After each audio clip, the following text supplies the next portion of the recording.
Salut les amis, comment ça va?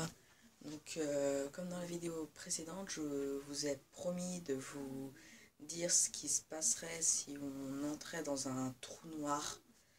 Le principe est très simple, c'est le phénomène de la gravité. Tout le monde connaît, c'est ce qui nous scotche au sol avec la Terre. Sauf qu'avec le trou noir, c'est un totalement différent. Non seulement il est énorme, et en plus, quand on entre dedans, c'est extrêmement bizarre ce qui se passe. Donc au début, on plonge comme un astéroïde vers la Terre, c'est tout à fait normal, on fait qu'accélérer. Mais au bout d'un moment, notre poids va augmenter. C'est-à-dire que quand on accélère, que ce soit avec une voiture ou une bicyclette, notre poids augmente. On ne le voit pas forcément, mais vous êtes sûr que vous avez déjà fait l'expérience. Quand vous prenez un virage, à droite, vous virez à la gauche. Ça, c'est la centrifuge, c'est votre poids qui augmente. Pour compenser, il faut exercer une masse, enfin une force suffisante pour vaincre la centrifuge. Après, on plonge toujours, on accélère, et au bout d'un moment, on verra un rond, et dans ce rond, il y aura plein d'étoiles qui brillent et tout ça.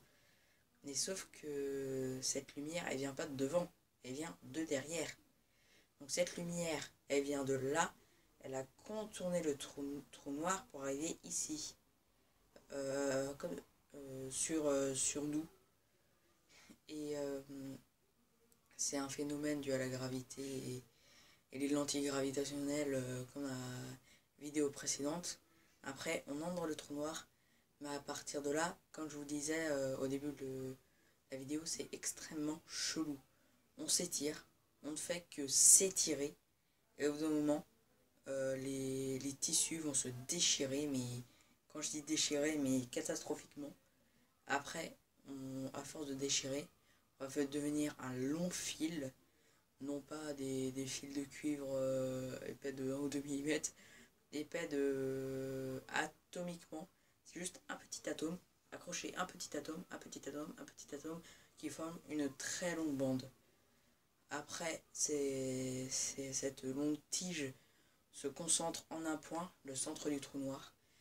Certains disent que ce centre est, c'est juste une poche de matière.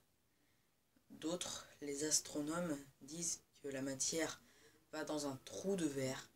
C'est une sorte de tunnel temporel qui va à un autre trou, un trou blanc. Sauf que là, celui-là, dans les théories, je ne dis pas qu'il existe, mais théoriquement, il existe. Les astronomes se mettent au boulot depuis peu. Et théoriquement, il n'absorbe pas de la matière, il fait qu'en rejeter en permanence. C'est ce qui aurait pu créer le Big Bang, donc l'univers. Après, on finit peut-être dans un autre univers ou un univers parallèle.